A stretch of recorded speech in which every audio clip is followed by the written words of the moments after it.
السلام عليكم ورحمة الله وبركاته. رب اشرح لي صدري ويسر لي أمري واحلل عقدة من لساني يفقهوا قولي. ವೇದಿಕೆಯಲ್ಲಿ ಉಪಸ್ಥಿತರಿರತಕ್ಕಂತಹ ಈ ಒಂದು ಮಿಲಾದ್ ಸಮಿತಿಯ ಕರ್ಮದೀರ ಅಧ್ಯಕ್ಷರಾಗಿರತಕ್ಕಂತಹ ಆತ್ಮೀಯರು ಆಗಿರತಕ್ಕಂತಹ ಜುನೈದ್ರವರೇ, ಈ ಒಂದು ಸಭೆಯನ್ನು ದುವಾ ಮತ್ತು ಆಶೀರ್ವಚನಗಳೊಂದಿಗೆ ಉದ್ಘಾಟಿಸಿದಂತಹ ಸಯ್ಯದ್ ಕುಟುಂಬದ ಮಹೋನ್ನತ ಶಿರೋಮಣಿ ಕುഞ്ഞുಕೋಯ ತಂಗಲ್ರವರೇ, ವೇದಿಕೆಯಲ್ಲಿರತಕ್ಕಂತಹ ಉಲಾಮಾ ನೇತಾರರೇ, ಈ ಊರಿನ ಸಮುದಾಯದ ಉಮರಾಗಳೇ, ಸಂಘಟನೆಗಳ ನಾಯಕರುಗಳೇ, ಪಕ್ಷಗಳ ನಾಯಕರುಗಳೇ, ನೆರೆದಿರತಕ್ಕಂಥ ಎಲ್ಲ ನಮ್ಮ ಆತ್ಮೀಯ ಸಹೋದರರೇ, ನ್ಯಾಯದ ಹರಿಕಾರರಾಗಿರತಕ್ಕಂಥ ಪ್ರವಾದಿ ಮುಹಮ್ಮದ್ ಸಲ್ಲಲ್ಲಾಹು ಅಲೈಹಿ ವಸಲ್ಲಂ ರವರ ಮನಕುಲವನ್ನು ಅರಿಯಿರಿ ಅನ್ನುವಂಥ ಸಂದೇಶದೊಂದಿಗೆ ಸುಳ್ಯ ತಾಲೂಕು ಮಿಲಾದ್ ಸಮಿತಿ ಹಮ್ಮಿಕೊಂಡಂತಹ ಈ ಒಂದು ಕಾರ್ಯಕ್ರಮದಲ್ಲಿ ಭಾಗವಹಿಸಲು ನಾನು ಅತೀವ ಸಂತುಷ್ಟನಾಗಿದ್ದೇನೆ. ಈಗಾಗಲೇ ಹಿಂದಿನ ಭಾಷಣಗಾರರು ಹೇಳಿದಂತೆ, ಯಾವುದೇ ಕೊರತೆಗಳು ಉಂಟಾಗದೆ, ಯಾವುದೇ ಧರ್ಮದ ವಿರುದ್ಧ ಘೋಷಣೆಗಳನ್ನು ಕೂಗದೆ, ಯಾವುದೇ ಧಾರ್ಮಿಕ ಕೇಂದ್ರಗಳ ಮುಂದೆ ಕುಣಿಯದೆ, ಯಾರನ್ನು ಕೂಡ ಪ್ರಚೋದಿಸದೆ, ಕೆರಳಿಸದೆ, ಬಹಳ ಶಾಂತಿಯುತವಾಗಿ, ಶಿಸ್ತುಬದ್ಧವಾಗಿ, ಸಾಂಸ್ಕೃತಿಕವಾಗಿ ಬಹಳ ಉತ್ತಮವಾದಂತಹ ರೀತಿಯಲ್ಲಿ ಮಿಲಾದ್ ರ್ಯಾಲಿಯನ್ನು ನಡೆಸಿಕೊಂಡು ಬಂದಂತಹ ಈ ಒಂದು ಸುಳ್ಯ ನಗರಿಯನ್ನು ಸುರಸುಂದರಗೊಳಿಸಿದಂತಹ ಈ ನಾಡಿನ ಎಲ್ಲ ಮಿಲಾದ್ ರ್ಯಾಲಿಯಲ್ಲಿ ಭಾಗವಹಿಸಿದಂತಹ ಮುಸಲ್ಮಾನ ಸಹೋದರರಿಗೆ ನಾನು ಪ್ರಥಮವಾಗಿ ಅಭಿನಂದನೆಯನ್ನು ಸಲ್ಲಿಸ್ತಾ ಇದ್ದೆ. ನ್ಯಾಯದ ಹರಿಕಾರರಾದಂತಹ ಪ್ರವಾದಿ ಮುಹಮ್ಮದ್ ಮುಸ್ತಫಾ ಸಲ್ಲಲ್ಲಾಹು ಅಲೈಹಿ ವಸಲ್ಲಂ ರವರ ಇಸ್ಲಾಂ ಧರ್ಮದ ದೈವಿಕ ಸಂದೇಶವನ್ನ ಜನರಿಗೆ ತಲುಪಿಸಿದ ದೇವದೂತರಾಗಿ, ನ್ಯಾಯ, ಸಮಾನತೆ ಮತ್ತು ಮಾನವೀಯತೆಯ ಹರಿಕಾರರಾಗಿ ವಿಶ್ವದ ಇತಿಹಾಸದಲ್ಲಿ ಅನನ್ಯ ಸ್ಥಾನವನ್ನ ಪಡೆದಂತಹ ಮುಹಮ್ಮದ್ ಮುಸ್ತಫಾ ಸಲ್ಲಲ್ಲಾಹು ಅಲೈಹಿ ವಸಲ್ಲಂ ತಮ್ಮ ಜೀವನವನ್ನು ಮತ್ತು ಉಪದೇಶಗಳ ಮೂಲಕ ಒಂದು ಸಮಾಜವನ್ನ ಕತ್ತಲಿನಿಂದ ಬೆಳಕಿನೆಡೆಗೆ ಕೊಂಡೊಯ್ಯಲು ಅವರ ಜೀವನವು ಸತ್ಯ, ಕರುಣೆ, ನ್ಯಾಯ ಮತ್ತು ಧರ್ಮ ನಿಷ್ಠೆಯ ಅತಿ ದೊಡ್ಡ ಉದಾಹರಣೆಯಾಗಿ ಕಾಣಲು ನಮಗೆ ಸಾಧ್ಯವಾಗ್ತದೆ. ಸಾಮಾಜಿಕ ನ್ಯಾಯವನ್ನ ಎತ್ತಿ ಹಿಡಿದುಕೊಂಡು ಪ್ರವಾದಿಯವರು ಎಲ್ಲರೂ ಅಲ್ಲಾಹನ ಮುಂದೆ ಸಮಾನರು ಎಂಬ ಸಂದೇಶವನ್ನ ನೀಡಿದರು. ಜಾತಿ, ಕುಲ, ಆರ್ಥಿಕ ಸ್ಥಿತಿಯ ಆಧಾರದ ಮೇಲೆ ಯಾವುದೇ ತಾರತಮ್ಯವಿಲ್ಲದ ಸಮಾಜವನ್ನ ಕಟ್ಟಬೇಕೆನ್ನುವಂತಹ ಸಂದೇಶವನ್ನ ಸಾರಿದರು. ನಿಮ್ಮಲ್ಲಿ ಶ್ರೇಷ್ಠನಾದವನು ತಮ್ಮ ಧರ್ಮನಿಷ್ಠೆಯಿಂದ ಶ್ರೇಷ್ಠನಾಗುತ್ತಾನೆ, ಯಾವುದೇ ಜಾತಿಯೋ ಕುಲದಿಂದಲ್ಲ ಅನ್ನುವಂತಹ ಸರ್ವಶ್ರೇಷ್ಠವಾದಂತಹ ಸಂದೇಶವನ್ನ ಇಡೀ ಜಗತ್ತಿಗೆ ಸಾರಿದರು. ಈ ಒಂದು ಯಾವುದೇ ಜಾತಿ ಇಲ್ಲದ, ಭೇದವಿಲ್ಲದಂತಹ ಸಂದೇಶವನ್ನ ಹಿಡಿದುಕೊಂಡು ಈ ಭಾರತ ಮಣ್ಣಿಗಾಗಿ ಆ ನಂತರ ಅವರ ಹಿಂಬಾಲಕರು ಈ ಪುಣ್ಯನಾಡಿಗೆ ಬಂದಾಗ ಈ ನಾಡಿನ ಜನತೆ ಈ ಇಸ್ಲಾಮನ್ನ ಕೈ ನೀಡಿ ಸ್ವೀಕರಿಸಿದ್ದರು. ಯಾಕಂತ ಹೇಳಿದ್ರೆ ಜಾತಿ ಭೇದ ಯಾವುದೂ ಇಲ್ಲದಂತಹ ಸಮಾನತೆಯನ್ನು ಸಾರುವಂತಹ ಈ ಧರ್ಮವನ್ನು ಅವರು ಇಷ್ಟಪಟ್ಟ ಕಾರಣಕ್ಕಾಗಿ ನಾವೆಲ್ಲರೂ ಕೂಡ ಇವತ್ತು ಇಂದು ಈ ಭಾರತದಲ್ಲಿ ಮುಸಲ್ಮಾನರಾದೆವು. ಇಲ್ಲಿರುವಂತಹದ್ದು ಪ್ರವಾದಿಯವರು ಅತಿ ಹೆಚ್ಚು ಪ್ರಾಶಸ್ತ್ಯ ಕೊಟ್ಟಂತಹ ಎರಡು ವಿಚಾರಗಳಿದೆ. ಅದು ಸತ್ಯ ಮತ್ತು ನ್ಯಾಯವಾಗಿದೆ. ಆ ಕಾರಣಕ್ಕಾಗಿ ಬಹಳಷ್ಟು ಅಂತಾರಾಷ್ಟ್ರೀಯ ಯುರೋಪಿ ಬರಹಗಾರರು ಪ್ರವಾದಿಯವರನ್ನ ಬಣ್ಣಿಸಿದ್ದು ನ್ಯಾಯದ ಹರಿಕಾರ ಎಂದಾಗಿದೆ.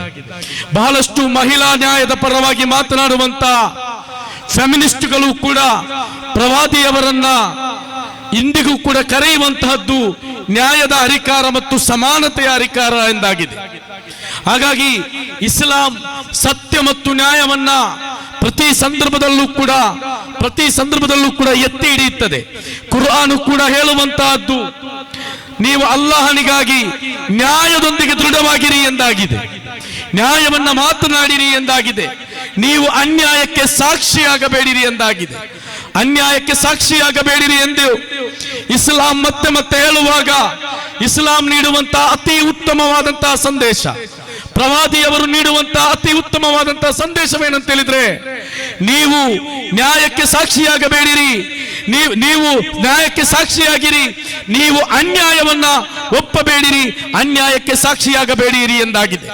ಇಂದು ಈ ದೇಶದಲ್ಲಿ ಪ್ರತಿಯೊಬ್ಬರೂ ಕೂಡ ದಾಳಿಗಳು ಪಡ್ತಾ ಇರುವುದು, ಈ ದೇಶದ ಜೈಲುಗಳಲ್ಲಿ ಕೂಡಿ ಹಾಕಲ್ಪಡ್ತಾ ಇರುವುದು, ಅವರ ಮೇಲೆ ಕರಾಳ ಕಾನೂನುಗಳನ್ನು ಹಾಕಲ್ಪಡ್ತಾ ಇರುವುದು ಅವರು ಸತ್ಯ ಮತ್ತು ನ್ಯಾಯದೊಂದಿಗೆ ನಿಂತರು ಎಂದಾಗಿದೆ.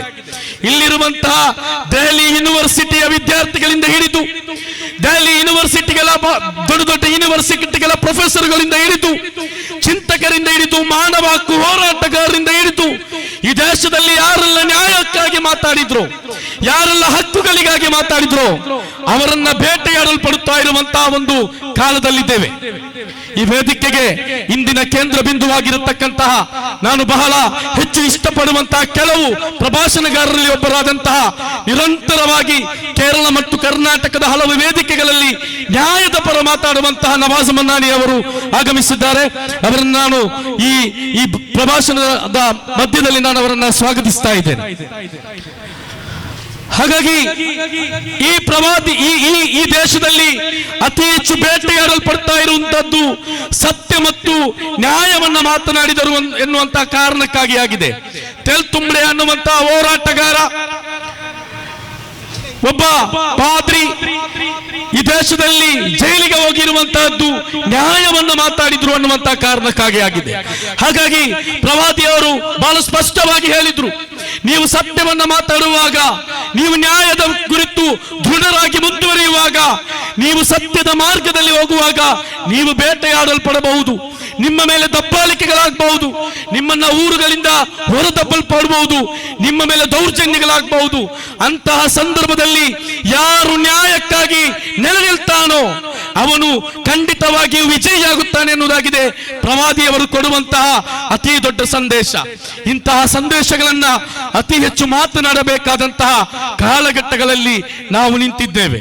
ಈ ದೇಶ, ಭಾರತ ದೇಶದಲ್ಲಿ ಪ್ರವಾದಿಯವರ ಮಾನವೀಯ ಸೌಹಾರ್ದತೆಯ ಸಂದೇಶಗಳು, ಪ್ರವಾದಿಯವರ ಸತ್ಯ ಮತ್ತು ನ್ಯಾಯದ ಸಂದೇಶಗಳನ್ನ ದೊಡ್ಡ ಧ್ವನಿಗಳಲ್ಲಿ ಕೂಗಿ ಹೇಳಬೇಕಾದಂತಹ ಕಾಲಘಟ್ಟದಲ್ಲಾಗಿದೆ ನಾನು ಮತ್ತು ನೀವುಗಳು ಇರುವಂತಹದ್ದು. ಇಂತಹ ವೇದಿಕೆಗಳು, ಇಂತಹ ಒಗ್ಗೂಡುವಿಕೆಗಳು, ವಿವಿಧ ರಂಗಗಳಲ್ಲಿ ಕಾರ್ಯಾಚರಿಸಿರುವಂತಹ ಬೇರೆ ಬೇರೆ ಜನಗಳು ಒಟ್ಟಾಗಿ ಮಾತನಾಡಬೇಕಾದಂತಹದ್ದು ಇಂತಹ ವಿಚಾರಗಳನ್ನಾಗಿದೆ. ಯಾಕಂತ ಹೇಳಿದ್ರೆ ಈ ದೇಶ ಸೌಹಾರ್ದತೆಯ ಬೀಡಾಗಿತ್ತು. ಈ ದೇಶದಲ್ಲಿ ಹಿಂದೂ, ಮುಸ್ಲಿಂ, ಕ್ರೈಸ್ತ, ಪಾರಸಿಕ, ಜೈನ ಒಟ್ಟಾಗಿ ಬಾಳುವಂತಹ ದಿನಗಳಿತ್ತು. ಈ ದೇಶದಲ್ಲಿ ಹಸಿದವನು ಬಂದರೆ ಧರ್ಮ ನೋಡದೆ, ಜಾತಿ ನೋಡದೆ ಆತನ ಹೊಟ್ಟೆಗೆ ಅನ್ನವನ್ನು ಕೊಡುವಂತಹ ಒಂದು ಸಂಸ್ಕೃತಿ ಈ ದೇಶದಲ್ಲಿತ್ತು. ಈ ದೇಶದಲ್ಲಿ ಸರ್ವಧರ್ಮೀಯರು ಕೂಡ ಮಾನವೀಯತೆ ವಿಚಾರ ಬಂದಾಗ ಒಗ್ಗೂಡಿ ಸಾಗುವಂತಹ ವಿಚಾರಗಳಿತ್ತು. ಯಾರಿಗಾದರೂ ನೋವಾದಾಗ ಆ ನೋವಿನೊಂದಿಗೆ ಧರ್ಮ ನೋಡದೆ, ಜಾತಿ ನೋಡದೆ ಸ್ಪಂದಿಸುವಂತಹ ದಿನಗಳು ಈ ದೇಶದಲ್ಲಿತ್ತು. ಅವರ ಹಬ್ಬಗಳು ನಡೆಯುವಾಗ, ಇತರ ಧರ್ಮದವರ ಹಬ್ಬಗಳು ನಡೆಯುವಾಗ ಅದನ್ನ ಗೌರವಿಸುವಂತಹ, ಅವರ ಹಬ್ಬಗಳೊಂದಿಗೆ ಅವರೊಂದಿಗೆ ಸಹಕರಿಸುವಂತಹ ದಿನಗಳು ಈ ದೇಶದಲ್ಲಿ ನಮಗೆ ಕಾಣಲಿಕ್ಕೆ ಸಾಧ್ಯವಾಗಿತ್ತು. ಆದರೆ ಇವೆಲ್ಲವನ್ನು ಕೂಡ ಒಡೆದು ಹಾಕುವಂತಹ ಷಡ್ಯಂತ್ರಗಳು ಇಲ್ಲಿ ಹೋಗ್ತಾ ಇದೆ. ಈ ಷಡ್ಯಂತ್ರಗಳು, ಈ ವೈಷಮ್ಯಗಳು ಹೆಚ್ಚಾದರೆ ಈ ಭಾರತದ ಸೌಂದರ್ಯ ಇಲ್ಲದಾಗುತ್ತದೆ. ಈ ದೇಶದ ಸಂವಿಧಾನ ಹೇಳುವಂತಹ ಏಕತೆ ಮತ್ತು ವೈವಿಧ್ಯತೆ ಈ ದೇಶದಲ್ಲಿ ಇಲ್ಲದಾಗುತ್ತದೆ.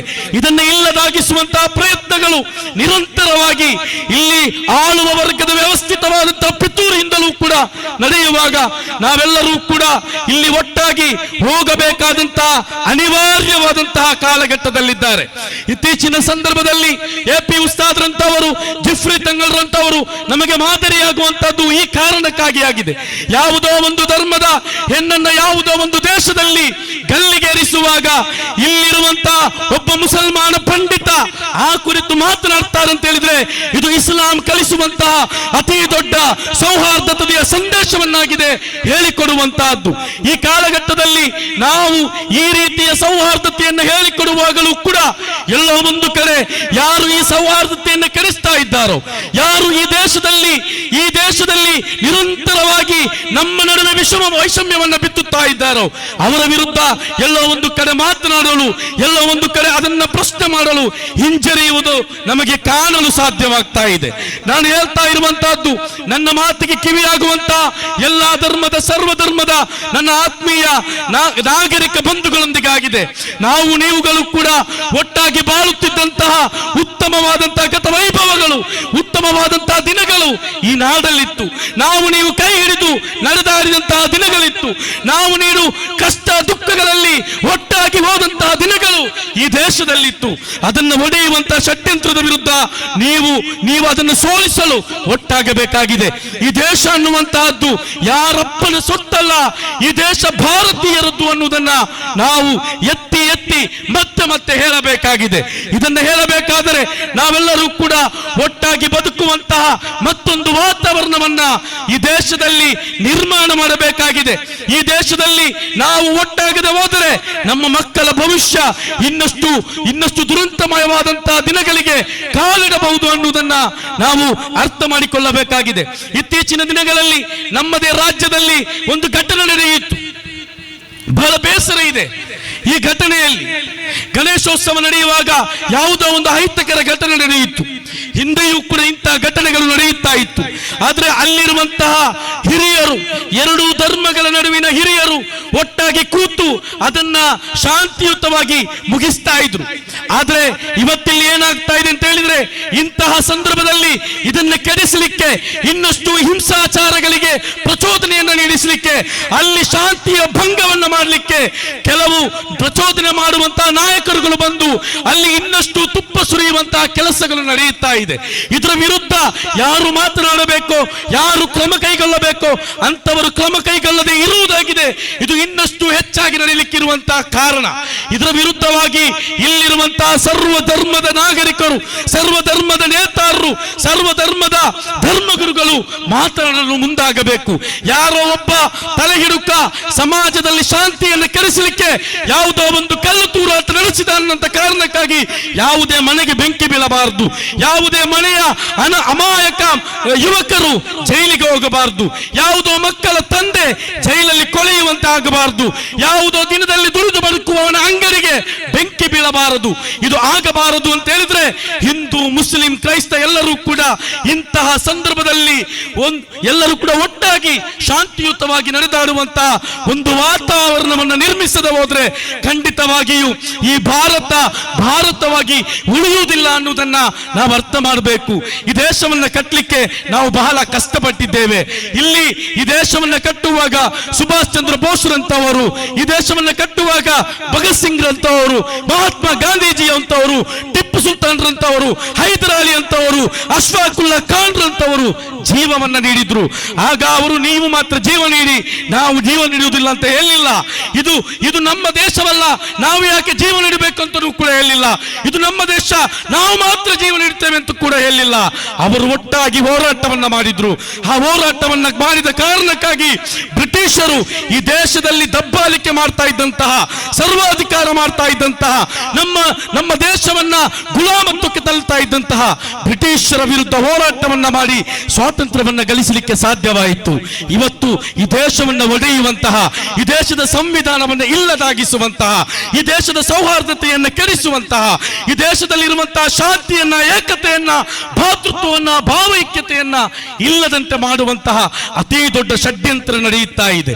ಈ ಷಡ್ಯಂತ್ರದ ವಿರುದ್ಧ ಈ ದೇಶದ ನಾಗರಿಕರು ಸೆಟೆದು ನಿಲ್ಲಬೇಕನ್ನುವುದನ್ನ ಈ ಪ್ರವಾದಿಯವರ ಈ ಮಿಲಾದ್ ರ್ಯಾಲಿಯ ಈ ಒಂದು ವೇದಿಕೆಯಲ್ಲಿ ಹೇಳಲಿಕ್ಕೆ ನಾನು ಇಚ್ಛೆ ಪಡ್ತಾ ಇದ್ದೇನೆ. ಇನ್ನು ನನ್ನ ಎಲ್ಲ ಸಭಿಕರೇ, ನಾವು ನನ್ನ ಆರಂಭದಲ್ಲೇ ಹೇಳಿರುವಂತೆ ಈ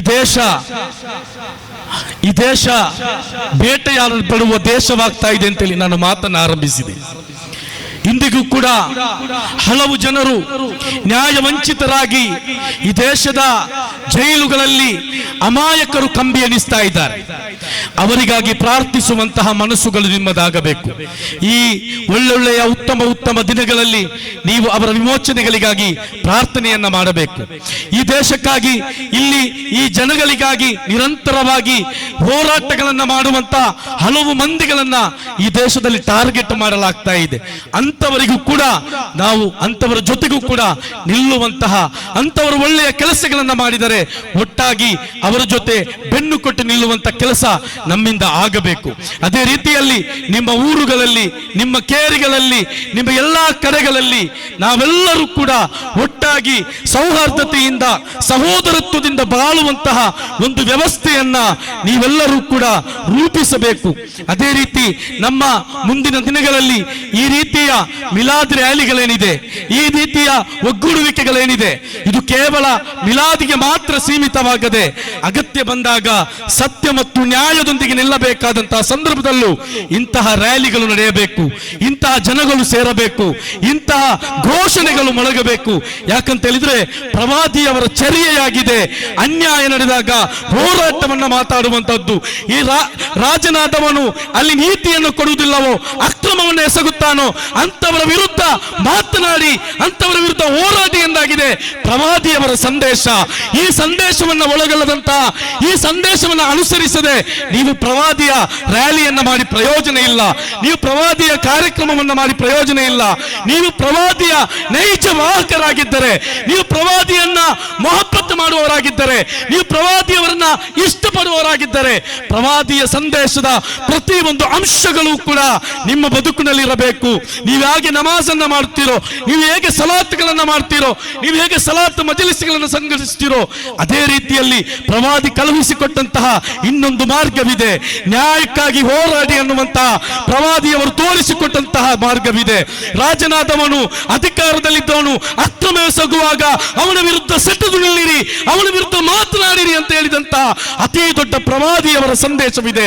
ಇದು ನಿಮ್ಮ ಮನಸ್ಸಲ್ಲಿಲ್ಲದಿದ್ರೆ, ಇದನ್ನು ನೀವು ಅನುಸರಿಸದೇ ಇದ್ದಿದ್ರೆ ನಿಮ್ಮ ಪ್ರವಾದಿಯ ಪ್ರೇಮ ಅದು ಪೂರ್ತಿಯಾಗಲಿಕ್ಕೆ ಸಾಧ್ಯವಿಲ್ಲ ಅನ್ನೋದನ್ನ ನಾವೆಲ್ಲರೂ ಅರ್ಥ ಮಾಡಿಕೊಂಡು ನಮ್ಮ ನಡುವೆ ಸಣ್ಣ ಪುಟ್ಟ ವಿಚಾರಗಳನ್ನ ಇಟ್ಟುಕೊಂಡು ಭಿನ್ನರಾಗದೆ ನಾವೆಲ್ಲರೂ ಕೂಡ ಒಟ್ಟಾಗಿ ಒಗ್ಗಟ್ಟಾಗಿ ಒಂದು ಉತ್ತಮವಾದಂತಹ ಭಾರತವನ್ನ ಕಟ್ಟಲಿಕ್ಕೆ ನಾವೆಲ್ಲರೂ ಕೂಡ ಮುಂದಿನ ದಿನಗಳಲ್ಲಿ ಮುಂದೆ ಸಾಗೋಣ ಅಂತೇಳಿ ನಿಮಗೆಲ್ಲರಿಗೂ ಕೂಡ ಕಿವಿ ಮಾತನ್ನ ಹೇಳುತ್ತಾ, ನನ್ನ ಈ ಒಂದು ಮಾತುಗಳಿಗೆ ಕಿವಿಯಾದಂತಹ ಈ ಊರಿನ ಎಲ್ಲ ನಾಗರಿಕ ಬಂಧುಗಳಿಗೆ, ಅದೇ ರೀತಿಯಲ್ಲಿ ವೇದಿಕೆಯಲ್ಲಿದ್ದಂತಹ ಎಲ್ಲ ಗಣ್ಯರಿಗೆ ಕೃತಜ್ಞತೆಯನ್ನು ಸಲ್ಲಿಸುತ್ತಾ, ಈ ಒಂದು ಮಾತಿಗೆ ಅವಕಾಶ ನೀಡಿದಂತಹ ಸಂಘಟಕರಿಗೆ ಧನ್ಯವಾದವನ್ನು ಸಮರ್ಪಿಸುತ್ತಾ ನನ್ನ ಮಾತಿಗೆ ವಿರಾಮವನ್ನು ಹೇಳ್ತಾ ಇದ್ದೀನಿ. ವಾಖಿರ್ ದಾವಾನಾ ಅಲ್ಹಮ್ದುಲಿಲ್ಲಾಹಿ ರಬ್ಬಿಲ್ ಆಲಮೀನ್. ಅಸ್ಸಲಾಮು ಅಲೈಕುಂ ವರಹಮತುಲ್ಲಾಹಿ ವಬರಕಾತುಹು.